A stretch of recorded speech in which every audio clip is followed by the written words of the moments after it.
7 primary virtues, are in some ways encouraged by capitalist societies. Now there's always the possibility that they'll be corrupted. We've got to watch for that. But that's true of all societies. All societies can be corrupt. An aristocratic society can make people unjust and unloving and arrogant, proud. And a peasant society can make them unjust and humble. Uriah Heep sort of humble, false humility before their superiors. A bourgeois society, and here's where I'm going to conclude, a bourgeois society is nothing like the worst kind of society there is. On the contrary, it's resulted in our enrichment compared to our ancestors. And it's made us pretty good. Here I go with Garrison Keillor. And speak of capitalism as like what he calls on Prairie Home Companion, John's pretty good grocery. You know, up in Minnesota, they don't ever brag about anything. So they don't say it's the best grocery store in the world, they just say it's pretty good. And that's honest. That's Iowa, Minnesota honesty. And I'm saying that capitalism is pretty damn good. I'd add the word damn. Pretty damn good. And that the alternatives, a greatly expanded socialism, or going back to aristocracy, if that's what the conservatives want, would be bad ideas. How do I know they're bad ideas? Because they were tried in the 20th century. Nationalism, socialism were disasters, both of them. Nationalism is the bad political movement of the right. We still have a lot of it in the United States. It's very bad for us. And socialism is the bad political movement on the left. And if you don't like that, try National Socialism, where you combine the worst of both. Truly appalling. All right, so I'm making a liberal argument here, but it's not liberal in the way the word has been very strangely redefined in the United States. It's the way it's still used in Europe, the way it was used in the 19th century in the United States, which is a society of free people.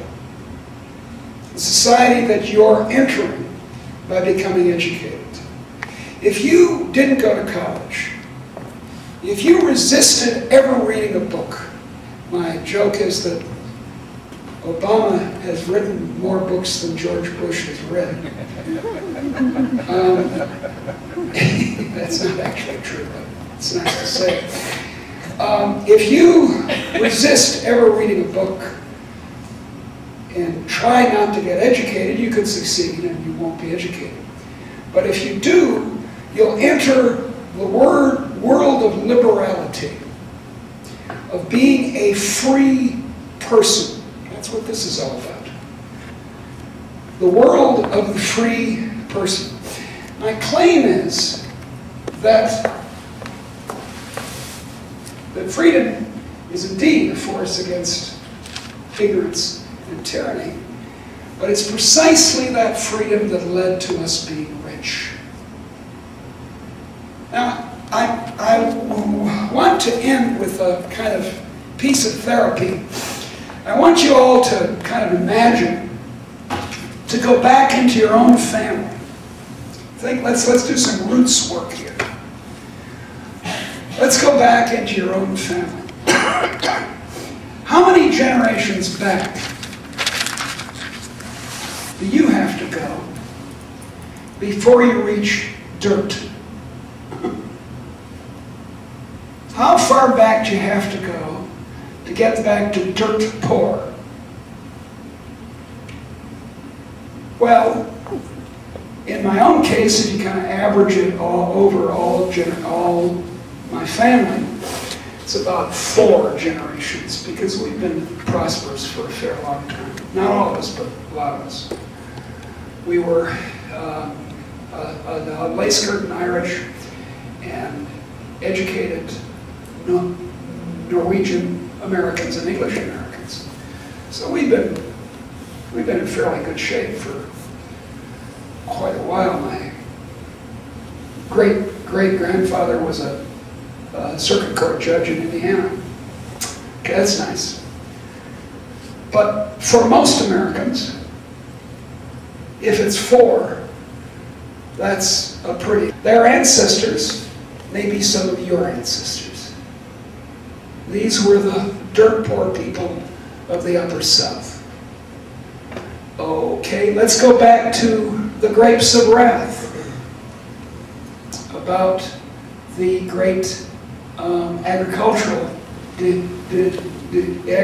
depression in the middle of the country, starting actually in the 1920s, before the Great Depression, but extending into the Great Depression, published in 1939.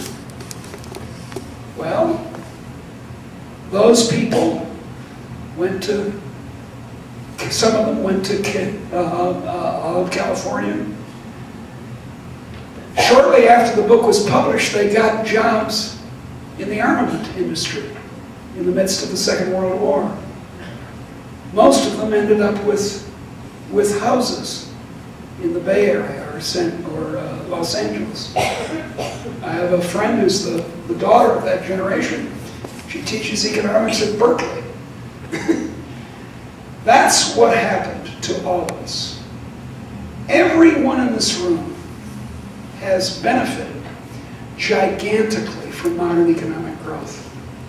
And that modern economic growth was made possible, I mean, both physically and mentally.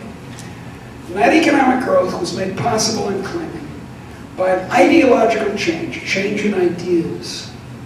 In the end, as a famous economist said, the same one I quoted a few minutes ago, John Maynard Keynes, it's ideas that have force for good or evil.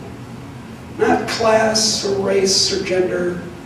Those categories, as important as they are not really what drive history. It's not true, as Marx and Engels claimed, that the history of all hitherto existing societies is the history of class struggle. That's wrong. The big fact of modern life is a change in ideas and attitudes. So here you have an economist who drifted. An economist who started out as a Marxist indeed, and then became a conventional middle-of-the-road, and then finally a Chicago School economist, but always of a materialist sort. And at the end of my life, I'm 66. I'm seeing that that's not the right story. The right story is we think and then we do. So I urge you to think. I urge you to think about your standing as bourgeois and how to make this middle-class life less vulgar than it is. It is vulgar, but so is every other kind of life, so let's get clear about that. Let's try to make it non-vulgar. Let's try to make it elevated. Let's try to cut down the number of hours of TV we watch every day. Let's try to stop obsessing about Paris Hilton. Let's start to think about the quality of life that we can make out of this fantastic enrichment that allows, here I'm speaking of everyone in the room. I don't see any descendants of the crowned heads of Europe, Africa, or Asia here. I don't see any Habsburg noses in this audience. We're all the descendants of dirt poor peasants. So we're no longer, here we are of an evening, talking about economic philosophy. So I suggest we go on talking about it. Thank you very much.